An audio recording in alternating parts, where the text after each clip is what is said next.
किरण के सहारे बहुत कुछ किया जा सकता है।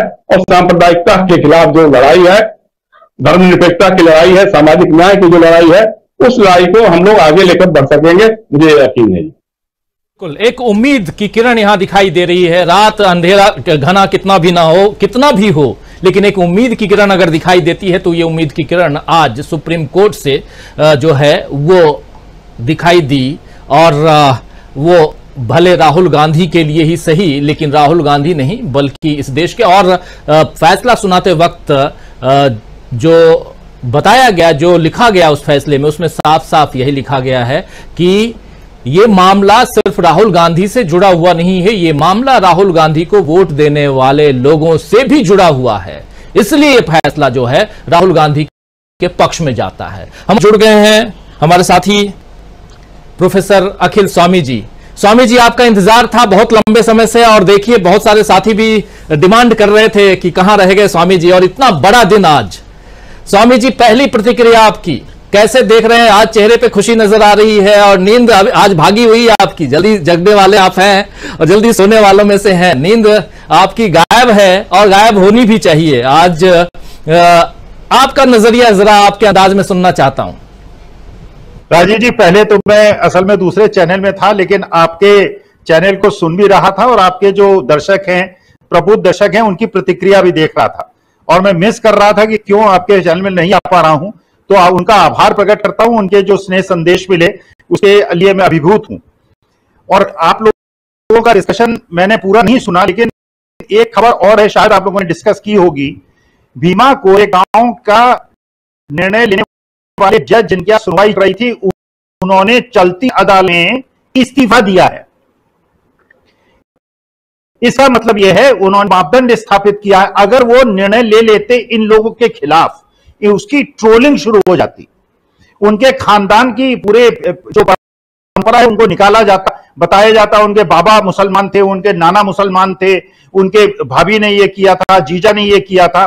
कम से कम उन आरोपों से वो मुक्त हो गए और पूरे विश्व में एक ये मिसाल पैदा कर दी उस जज ने। मैं नहीं जानता, उनको मैं प्रणाम करता हूं और कहता हूं कि आपने एक मिसाल पैदा कर दी। ये पता चलेगा कि कैसे आप लोगों पे दबाव है। और दूसरी बात राजीव जी, आज जो माननीय सुप्रीम कोर्ट ने निर्णय लिया है, मैंने तो बहुत सारी मिठाई मंगाई थी, मैंने कहा शायद कोई आए और मैं उसे मिठाई खिला सकूं, लेकिन भक्त तो मेरे यहां वैसे ही फटक नहीं रहे, और जो भक्त नहीं है वो इतने खुश हैं, उनके पास मिठाई खाने का मौका नहीं है। लेकिन मुश्किल क्या है कि अभी तो ये सुप्रीम कोर्ट ने निर्णय दिया है। सुप्रीम कोर्ट से जो ऊपर की अदालत है, जो सबसे बड़ी है, जो जन अदालत है, जो जनता की अदालत है, आज मैं उसके अंदर एक उन्माद देख रहा हूं, एक दबाव देख रहा हूं। और जितने हिंदू लोगों से मैं मिल रहा हूं, 80% हिंदू आज ये कह रहे हैं कि हमें मूर्ख बनाया, हमको अंधेरे में रखा, हमको बिना बात एक काल्पनिक शत्रु मुसलमान से भिड़ाया, क्रिश्चियनों से भिड़ाया, और मेरी भारत माता को आग लगा दिया। ये 80% हिंदू कह रहे हैं। और जो मैं भविष्यवाणी करता हूं, मैंने तो फेसबुक पे भी डाल दिया, ट्विटर पे भी डाल दिया, आपकी बार 450 पार। तो लोग कहने लगे स्वामी जी आप ओवर एस्टिमेट तो नहीं कर रहे। मैंने कहा ओवर एस्टिमेट नहीं, अंडर एस्टिमेट कर रहा हूं। लेकिन मुझे लगता है गुजरात की अहमदाबाद और गांधीनगर और सूरत की 2-3 सीट मिल जाए। बाकी तो हिंदुस्तान में मुझे इस समय ये हिंदू विरोधी पार्टी भारतीय जनता पार्टी को और एनडीए जो इंडिया के खिलाफ खड़ी है, मुझे तो 2 सीटें भी मिलती दिखाई नहीं पड़ रही। अब सबसे बड़ा उत्तरदायित्व तो हमारे और आप पर है।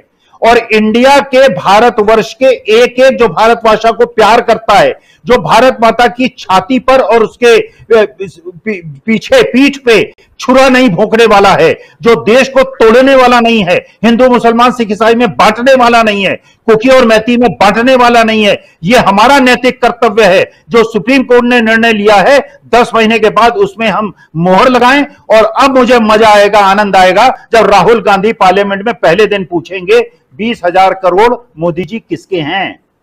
और जब वो पूछेंगे ये प्रश्न, तो मैं इन लोगों के चेहरे के भाव देखूंगा। अरे प्रमुख सेवक, मुख्य सेवक महोदय, कब तक लोकसभा में नहीं आओगे, कब तक तुम दरबार में नहीं आओगे? जनता के दरबार में तो तुम्हें आना है, विधानसभा के चुनाव में भी आना है। और जनता के साथ जिसने गद्दारी की है, जिसने देशवासियों को हिंदू विरोधी और देश विरोधी कहा है, इन दंड भुगतने के लिए तैयार रहें। जनता ये सिंहासन खाली करो कि जनता आती है, और अब 10 महीने पहले उसकी आहट सुनाई पड़ने लगी है। और जितने ये दुष्ट लोग हैं जिन्होंने मेरे धर्म को, मेरे देश को बदनाम किया है, ये सतर्क हो जाए। अब जनता जो है असली अपना कमांड सुनाएगी, और सुप्रीम कोर्ट ने जो कहा है उसको आगे बढ़ाएगी और इनको बेदखल करेगी। और उसके बाद ये अडानी जी को बचाएं और किरण भाई पटेल को बचाएं। हम बचने किसी को नहीं देंगे। जिसने भी देश की दुर्दशा की है हम किसी को छोड़ने नहीं देंगे, जो भी सत्ता में आएगा। जी, एक उम्मीद की किरण दिखाई दे रही है। उसी उम्मीद की किरण पे यहां अपनी बात रख रहे हैं प्रोफेसर अखिल स्वामी जी। और सबसे बड़ी बात जो अभी प्रोफेसर साहब से पहले जयशंकर जी कह रहे थे, एक महत्वपूर्ण बात, कि जो नसीहत सुप्रीम कोर्ट ने राहुल गांधी को दी है, वो नसीहत राहुल गांधी के नाम लेकर के नहीं दी है, वो नसीहत उन तमाम नेताओं को है जो कुछ भी अनाप शनाप बोलने से सोचते नहीं हैं। और ऐसी बातें प्रधानमंत्री नरेंद्र मोदी सहित कई नेताओं ने अपने जुबान कभी चलाए, कभी और क्या किए पता नहीं, आप सब जानते हैं, यहां ज्यादा बोलना ठीक नहीं है। लेकिन बहुत ऐसी बातें हैं जिन पर चर्चा होगी आने वाले समय में। 50 करोड़ की विधवा, जर्सी गाय और न जाने क्या क्या, ये तमाम बातें हुई हैं। दीदी ओ दी, ये भी राग सुना हमने। ये राग कहेंगे जयशंकर जी, कौन सा राग होता है? राग बंगाली कह सकते हैं, वेस्ट बंगाली। तो ऐसे राग मोदी राग विभत।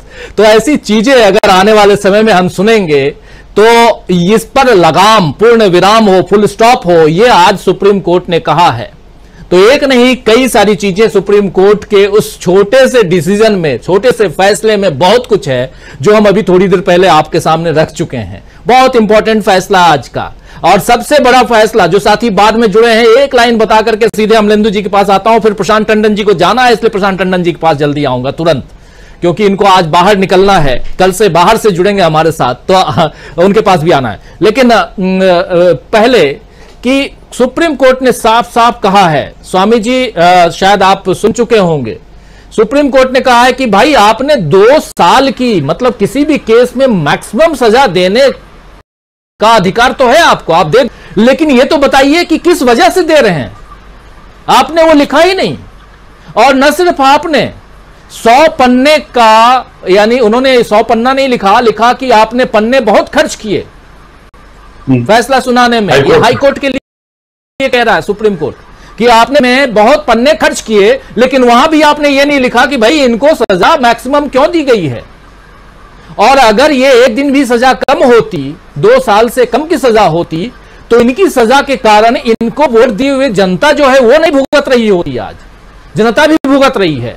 इसलिए राहुल गांधी की सजा पर यहां स्टे लगाते हैं। ये बहुत बड़ा फैसला है सुप्रीम कोर्ट की तरफ से, और आने वाले दिनों में इस फैसले को नजीर के रूप में आप देखेंगे कि लोग पेश करेंगे। अमलेंदु उपाध्याय जी, आपका टेक, आपकी बात, उसके बाद सीधे फिर हम प्रशांत टंडन जी के पास जल्दी से आते हैं। राजीव जी, आपने जब गाने से शुरुआत की तो एक गाने की